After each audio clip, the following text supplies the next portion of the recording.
Hi everyone, welcome back to Anvik YouTube channel. ಇವತ್ತು ನಮ್ಮ ಮನೆಯಲ್ಲಿ ತುಂಬ ವರ್ಷಗಳಿಂದ ಮಾಡ್ತಾ ಬಂದಿರುವಂಥ ಸಾಂಪ್ರದಾಯಿಕ ತಂಬಿಟ್ಟು ರೆಸಿಪಿನ ನಿಮಗೆ ತೋರಿಸ್ತೀನಿ. ಈ ರೆಸಿಪಿಯಲ್ಲಿ ನಾನು ತುಪ್ಪನ ಬಳಸಲ್ಲ, ಆದ್ರೂ ತುಂಬಾ ರುಚಿಯಾಗಿರುತ್ತೆ. ಹಬ್ಬ, ಪೂಜೆ ಅಥವಾ ಸಂಜೆ ತಿಂಡಿಗೆ ಇದು ಒಂದು ಅತ್ಯುತ್ತಮ ಸಿಹಿ ಅಂತಾನೆ ಹೇಳ್ಬೋದು. ಹಾಗಾದ್ರೆ ರೆಸಿಪಿನ ಶುರು ಮಾಡೋಣ ಬನ್ನಿ. ಇದಕ್ಕೆ ಬೇಕಾಗಿರೋ ಪದಾರ್ಥಗಳು: ಮೊದಲಿಗೆ ಹಿಟ್ಟು ಮಾಡ್ಕೊಳ್ಳೋಕ್ಕೆ ನಮಗೆ 1 ಕಪ್ ಅಷ್ಟು ಅಕ್ಕಿಗೆ 2 ಕಪ್ ಅಷ್ಟು ಹುರ್ಗಡ್ಲೆ ಬೇಕಾಗುತ್ತೆ. ಹಾಗೆ ಇಲ್ಲಿ ಸ್ವಲ್ಪ ಗಸಗಸೆ, ಬಿಳಿ ಎಳ್ಳು, ಕಡಲೆಕಾಯಿ ಬೀಜ, ಒಣ ಕೊಬ್ಬರಿ, 5 ಏಲಕ್ಕಿ, ಹಾಗೆ ಒಣಶುಂಠಿನ ತಗೊಂಡಿದ್ದೀವಿ. ಇಲ್ಲಿ 2 ಬಟ್ಲಷ್ಟು ಬೆಲ್ಲನ ಇಟ್ಕೊಳ್ಳೋಣ. ಹಾಗೆ ಇನ್ನೊಂದು ಸ್ವಲ್ಪ ಹುರ್ಗಡ್ಲೆ ನಮ್ಗಿಲ್ಲಿ ಉರಿಯಕ್ಕೆ ಬೇಕಾಗುತ್ತೆ. ಮೊದಲಿಗೆ ನಾವೊಂದು ಪ್ಯಾನ್ಗೆ 1 ಬಟ್ಲಷ್ಟು ಅಕ್ಕಿ ತಗೊಂಡಿದ್ವಲ್ಲ, ಅದನ್ನ ನಾವು ಫ್ರೈ ಮಾಡ್ಕೊಳ್ಳೋಣ. ಮೀಡಿಯಂ ಫ್ಲೇಮಲ್ಲಿ ಇಟ್ಕೊಂಡು ನಾವು ಪ್ರತ್ಯೇಕವಾಗಿ ಚೆನ್ನಾಗಿ ಹುರ್ಕೋಬೇಕಾಗುತ್ತೆ. ಅಕ್ಕಿ ಸ್ವಲ್ಪ ಬಣ್ಣ ಬರೋವರೆಗೂ ಮಾತ್ರ ನಾವು ಹುರ್ಕೊಂಡ್ರೆ ಸಾಕು, ಅಂದರೆ ಸ್ವಲ್ಪ ಕೆಂಪು ಬಣ್ಣ ಬರೋವರೆಗೂ ಹುರ್ಕೊಳ್ಳೋಣ. ಅಕ್ಕಿನ ನಾವೇನಾದ್ರು ಹೆಚ್ಚು ಹುರಿದ್ರೆ ಅವಾಗ ತಂಬಿಟ್ಟಿಗೆ ಸ್ವಲ್ಪ ಕಹಿ ರುಚಿ ಬರುತ್ತೆ. ಹಾಗಾಗಿ ನಾವು ಸ್ವಲ್ಪ ಕೆಂಪು ಬಣ್ಣ ಬರೋವರೆಗೂ ಹುರ್ಕೊಂಡ್ರೆ ಸಾಕು. ಈಗ ನಾನು 2 ಕಪ್ ಅಷ್ಟು ಹುರ್ಗಡ್ಲೆನ ಸಹ ಹುರ್ಕೊತಾ ಇದ್ದೀನಿ. ಹುರ್ಗಡ್ಲೆ ನಮಗೆ ಸ್ವಲ್ಪ ಲೈಟಾಗಿ ಕಲರ್ ಚೇಂಜ್ ಮಾಡೋವರೆಗೂ ಹುರ್ಕೊಂಡ್ರೆ ಸಾಕಾಗುತ್ತೆ. ನಾವು ಈ ರೀತಿ ಹುರ್ಗಡ್ಲೆನ ಜಾಸ್ತಿ ಪ್ರಮಾಣದಲ್ಲಿ ಬಳಸೋದ್ರಿಂದ ತಂಬಿಟ್ಟಿಗೆ ಒಳ್ಳೆ ರುಚಿ ಸಿಗುತ್ತೆ. ನಾವೇನಾದ್ರು ಅಕ್ಕಿನೇ ಜಾಸ್ತಿ ಬಳಸಿದ್ರೆ ಅವಾಗ ನಮಗೆ ತಂಬಿಟ್ಟಲ್ಲಿ ಅಕ್ಕಿ ಹಿಟ್ಟು ತಿನ್ನೋ ಥರ ಫೀಲ್ ಆಗುತ್ತೆ. ಹಾಗಾಗಿ ನಾವು 1 ಬಟ್ಲು ಅಕ್ಕಿಗೆ 2 ಬಟ್ಲಷ್ಟು ಹುರ್ಗಡ್ಲೆನ ತಗೊಳ್ಳೋಣ. ಅಕ್ಕಿ ಮತ್ತು ಹುರ್ಗಡ್ಲೆ ತಣ್ಣಗಾದ್ಮೇಲೆ ನಾನು ಮಿಕ್ಸಿಗೆ ಹಾಕಿ ಈ ರೀತಿ ನುಣ್ಣಗೆ ಪುಡಿ ಮಾಡ್ಕೊಂಡಿದ್ದೀನಿ. ಈಗ ನಾವು ಪ್ಯಾನ್ಗೆ ಗಸಗಸೆ, ಬಿಳಿ ಎಳ್ಳು, ಸ್ವಲ್ಪ ಹುರ್ಗಡ್ಲೆ, ಕೊಬ್ಬರಿ ತುರಿ ಇದನ್ನೆಲ್ಲ ನಾವು ಪ್ರತ್ಯೇಕವಾಗಿ ಹುರ್ಕೊಳ್ಬೇಕಾಗತ್ತೆ. ಪ್ರತಿಯೊಂದು ಐಟಮ್ಸ್ನು ನಾವು ಹುರಿಯೋ ಟೈಮು ಬೇರೆ ಇರುತ್ತೆ, ಅಂದರೆ ಅದಕ್ಕೆ ಬೇಕಾಗೋ ಸಮಯ ಬೇರೆ ಇರುತ್ತೆ.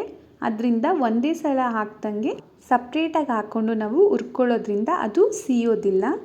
ಕಡಲೆಕಾಯಿ ಬೀಜನ ನಾವು ಹುರ್ಕೊಂಡ್ಮೇಲೆ ಅದನ್ನು ನಾವು ಸಿಪ್ಪೆ ತೆಕ್ಕೋಬೇಕಾಗತ್ತೆ. ಗಸಗಸೆ ಹಾಗೂ ಎಳ್ಳನ್ನ ನಾವೇನು ಜಾಸ್ತಿ ಹುರಿಯೋದು ಬೇಡ, ಅದು ಸ್ವಲ್ಪ ಚಿಟ ಚಿಟ ಅನ್ನೋ ಸೌಂಡ್ ಬರೋವರೆಗೂ ಹುರ್ಕೊಂಡ್ರೆ ಸಾಕು. ನೋಡಿ, ಈ ರೀತಿ ಇದೆಲ್ಲ ತಣ್ಣಗಾದ್ಮೇಲೆ ನಾವು ಅಕ್ಕಿ ಹುರ್ಗಡ್ಲೆ ಹಿಟ್ಟನ್ನ ಇಟ್ಕೊಂಡಿದ್ವಲ್ಲ ಅದಕ್ಕೆ ಸೇರಿಸ್ಕೋಬೇಕಾಗತ್ತೆ. ಈಗ ಇದಕ್ಕೆ ನಾನು ಏಲಕ್ಕಿ ಮತ್ತು ಒಣಶುಂಠಿನ ಪುಡಿ ಮಾಡಿಟ್ಕೊಂಡಿದ್ದೆ, ಅದನ್ನು ಸಹ ನಾನು ಇದಕ್ಕೆ ಮಿಕ್ಸ್ ಮಾಡ್ಕೊತಾ ಇದ್ದೀನಿ. ಶುಂಠಿ ಪುಡಿ ಮಾಡಿ ಹಾಕೋದ್ರಿಂದ ಸಿಹಿಯ ರುಚಿ ಇನ್ನೂ ಚೆನ್ನಾಗಿರುತ್ತೆ ಮತ್ತು ಜೀರ್ಣಕ್ರಿಯೆಗೆ ಸಹ ಇದು ಸಹಾಯ ಮಾಡುತ್ತೆ. ಈಗ ನಾವೊಂದು ಪಾತ್ರೆಗೆ 2 ಕಪ್ ಅಷ್ಟು ಬೆಲ್ಲನ ಹಾಕ್ಕೊಳ್ಳೋಣ. 2 ಕಪ್ ಬೆಲ್ಲಕ್ಕೆ ನಾನು 1 ಕಪ್ಪು ನೀರನ್ನ ಹಾಕ್ಕೊತಾ ಇದ್ದೀನಿ. ಈ ನೀರಲ್ಲೇ ನಮಗೆ ಬೆಲ್ಲನ ಚೆನ್ನಾಗಿ ಕರಗಿಸ್ಕೊಳ್ಳೋಣ. ಇನ್ನೂ ಯಾರೆಲ್ಲ ನನ್ನ ಚಾನಲ್ಗೆ ಸಬ್ಸ್ಕ್ರೈಬ್ ಆಗಿಲ್ವೋ ಬೇಗನೆ ಚಾನಲ್ಗೆ ಸಬ್ಸ್ಕ್ರೈಬ್ ಆಗಿ ಹಾಗೂ ಪಕ್ಕದಲ್ಲಿರೋ ಬೆಲ್ ಐಕಾನ್ನ ಕ್ಲಿಕ್ ಮಾಡಿ. ಹಾಗೆ ಮಾಡೋದ್ರಿಂದ ನಾವು ಹಾಕೋ ಪ್ರತಿಯೊಂದು ವಿಡಿಯೋದು ನೋಟಿಫಿಕೇಷನ್ ನಿಮಗೆ ಬರುತ್ತೆ. ನೀವು ಡೈರೆಕ್ಟಾಗಿ ಹೋಗಿ ಅಲ್ಲಿಂದನೇ ನೋಡ್ಬೋದು. ಬೆಲ್ಲ ಎಲ್ಲ ಕರಗಿದ್ಮೇಲೆ ನಮಗೆ 1 ಎಳೆ ಪಾಕ, ಅಂದರೆ 1 ಸ್ಟ್ರಿಂಗ್ ಕನ್ಸಿಸ್ಟೆನ್ಸಿಗೆ ಇದು ಬಂದರೆ ಸಾಕು. ನಾವು ಬೆಳ್ಳಲ್ಲಿ ಆ ಪಾಕ ಹಿಂಗೆ ಮುಟ್ಟಿದಾಗ ಅದು ನಮಗೆ 1 ಎಳೆ ಬಂದರೆ ಸಾಕು. ಆವಾಗ ನಾವು ಗ್ಯಾಸ್ನ ಆಫ್ ಮಾಡ್ಕೊಳ್ಳೋಣ. ಪಾಕ ತುಂಬ ಗಟ್ಟಿ ಆದರೆ ತಂಬಿಟ್ಟು ಗಟ್ಟಿ ಆಗಿಬಿಡುತ್ತೆ. ಹಾಗೆ ನಾವೇನಾದರೂ 1 ಎಳೆ ಪಾಕ ಬರೋಕ್ಕೆ ಮುಂಚೆನೇ ಗ್ಯಾಸ್ನ ಆಫ್ ಮಾಡಿಕೊಂಡ್ರೆ ಆವಾಗ ನಮಗೆ ತಂಬಿಟ್ಟು ಉಂಡೆ ಕಟ್ಟೋಕ್ಕೆ ಆಗಲ್ಲ, ತುಂಬ ತೆಳುವಾಗಿ ಆಗಿಬಿಡುತ್ತೆ. ಹಾಗಾಗಿ ನಾವು 1 ಎಳೆ ಪಾಕ ಬಂದಿದ್ದ ಕೂಡಲೇ ಇದನ್ನು ಆಫ್ ಮಾಡ್ಕೊಂಡ್ಬಿಡೋಣ.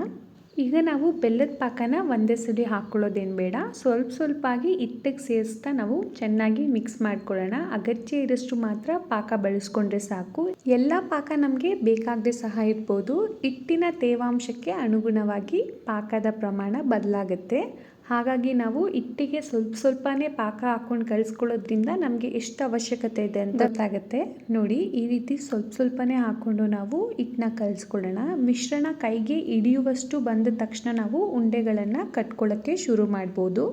ನಾವು ಕಲಿಸ್ಕೊಂಡ್ಮೇಲೆ ಹಿಟ್ಟೇನಾದ್ರು ತುಂಬ ಒಣಗಿದೆ ಅನಿಸಿದ್ರೆ ನೀವು ಇನ್ನೂ ಸ್ವಲ್ಪ ಬೆಲ್ಲದ ಪಾಕ ಸಹ ಆ್ಯಡ್ ಮಾಡ್ಕೊಬೋದು. ಅಥವಾ ನಿಮಗೆ ಗೊತ್ತಾಗದೆ ಏನಾದ್ರು ಪಾಕ ಜಾಸ್ತಿ ಹಾಕ್ಕೊಂಡು ಹಿಟ್ಟು ತುಂಬ ತೆಳುವಾಗಿ ಆಗಿಬಿಟ್ಟಿದ್ರೆ ನೀವು ಸ್ವಲ್ಪ ಅಕ್ಕಿ ಹುರ್ಗಡ್ಲೆ ಪುಡಿನ ಅದಕ್ಕೆ ಆ್ಯಡ್ ಮಾಡ್ಕೊಳ್ಳಿ. ಉಂಡೆ ಕಟ್ಟುವಾಗ ಕೈಗೆ ಸ್ವಲ್ಪ ನೀರು ಬೇಕಾದ್ರೆ ಹಚ್ಕೊಳ್ಳಿ, ಅದರಿಂದ ಉಂಡೆ ತುಂಬ ಸುಲಭವಾಗಿ ಬರುತ್ತೆ.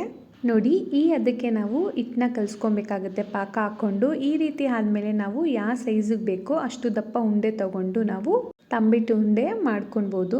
ನಮ್ಮೂರಲ್ಲಿ ಪ್ರತಿ ವರ್ಷ ನಡೆಯೋ ಊರ ಹಬ್ಬಕ್ಕೆ ನಾವು ಈ ರೀತಿ ತಂಬಿಟ್ಟು ಆರತಿ ಮಾಡ್ತೀವಿ. ಆದರೆ ಅದಕ್ಕೆ ನಾವು ಸ್ವಲ್ಪ ದಪ್ಪದಾಗಿ ಉದ್ದದಾಗಿ ಆರತಿನ ಮಾಡ್ತೀವಿ. ಇಲ್ಲಿ ನಮಗೆ ಮನೇಲಿ ತಿನ್ನೋದಕ್ಕೋಸ್ಕರ ಮಾಡ್ತಾ ಇರೋದ್ರಿಂದ ಇಷ್ಟು ಚಿಕ್ಕ ಉಂಡೆ ಮಾಡಿಕೊಂಡ್ರೆ ಸಾಕಾಗುತ್ತೆ. ತಂಬಿಟ್ಟಿನ ಉಂಡೆ ಕಂಪ್ಲೀಟಾಗಿ ತಣ್ಣಗಾದ್ಮೇಲೆ ನಾವು ಗಾಳಿ ಆಡದಿರೋಂಥ ಬಾಕ್ಸಲ್ಲಿ ಇಟ್ಟರೆ ಇದನ್ನು ನಾವು 15 to 20 ಡೇಸ್ವರೆಗೂ ಸ್ಟೋರ್ ಮಾಡಿ ಇಟ್ಕೊಳ್ಬೋದು.